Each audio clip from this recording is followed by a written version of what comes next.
అందరికీ నమస్కారం. నేను మీ చిలకమర్తి ప్రభాకర్ చక్రవర్తి శర్మ.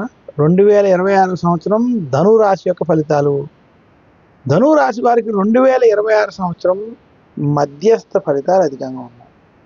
ధనురాశి వారి ఈ సంవత్సరం అర్ధాష్టమ శని ప్రభావం ఉండడం, అలాగే ధనురాశికి ఈ సంవత్సరం జూన్ తర్వాత అష్టమ గురుడు ప్రభావం చేత ధనురాశి వారు ఈ సంవత్సరం కొన్ని జాగ్రత్తలు తీసుకోవాలి. ధనురాశి వారికి ఉద్యోగంలో ఇబ్బందులు, చికాకులు, కుటుంబంలో రాజకీయాలు వేధిస్తాయి. ధనురాశి నిరుద్యోగులకు ఉద్యోగపరంగా కొంత ఇబ్బందులు ఎదురవుతాయి. ఉద్యోగస్తులకు ఉద్యోగంలో రాజకీయ ఒత్తిళ్లు అధికంగా ఉంటాయి. ధనురాశి వ్యాపారస్తులకి వ్యాపార పరంగా మధ్యస్థ సమయం. ధనురాశి రైతాంగం, సినీ రంగం, మీడియా రంగం వంటి రంగాల్లో ఉన్నటువంటి వారికి ఈ సంవత్సరం అంత అనుకూలంగా లేదు. ధనురాశి రాజకీయ నాయకులకి చెడు సమయం. మొత్తం మీద ధనురాశి వారికి ఈ సంవత్సరం వృత్తి, ఉద్యోగ, వ్యాపార పరంగా మధ్యస్థ ఫలితాలు అధికంగా ఉన్నాయి. 2026 జనవరి నుంచి మే వరకు ధనురాశి వారికి కొంత కలిసి వచ్చినప్పటికీ జూన్ నుంచి డిసెంబర్ వరకు మధ్య ఉన్న సమయం ప్రతికూలమైనటువంటి స్థితులు ఉన్నాయి.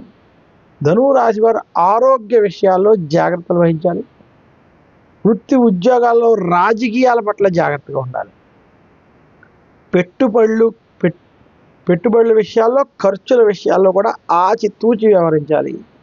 ధనురాశి వారికి కోర్టు విషయాలు, వ్యవహారాలు అంతగా కొంత కలిసి రావు.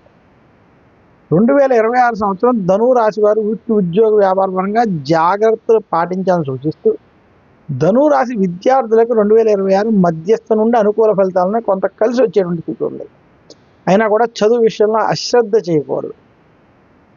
ధనురాశి వారు 2026 సంవత్సరంలో మరింత శుభ ఫలితాలు మీరు పొందాలి అంటే మాత్రం గురు దక్షిణామూర్తిని పూజించడం, దశరథ ప్రోక్త శని స్తోత్రాన్ని, గురు దక్షిణామూర్తి స్తోత్రాన్ని పారాయణం చేయడం, అలాగే నవగ్రహాల్లో శని ఆలయానికి వెళ్ళి శనికి తైలాభిషేకం చేసుకోవడం, శనగలని, తాంబూలాన్ని ముత్తైదువులకి సమర్పించడం వంటివి చేయడం చేత కొంత శుభ ఫలితాలని ధనురాశి వారు పొందవచ్చు. కుటుంబ విషయాల్లో గొడవలకి, రాజకీయాలకి దూరంగా ఉండాలని ధనురాశి వారికి ప్రత్యేకంగా ఈ సమయంలో సూచిస్తున్నారు. ధనురాశి వారు పై చెప్పిన పరిహారాలను పాటించడం వల్ల ఖచ్చితంగా మరింత శుభ ఫలితాలు పొందగలరని తెలియజేస్తూ తదుపరి రాశి మకర రాశి. మకర రాశి యొక్క ఫలితాలు మనం చూద్దాం. నమస్కారం. మీ చిలకమర్తి ప్రభాకర్ చక్రవర్తి శర్మ.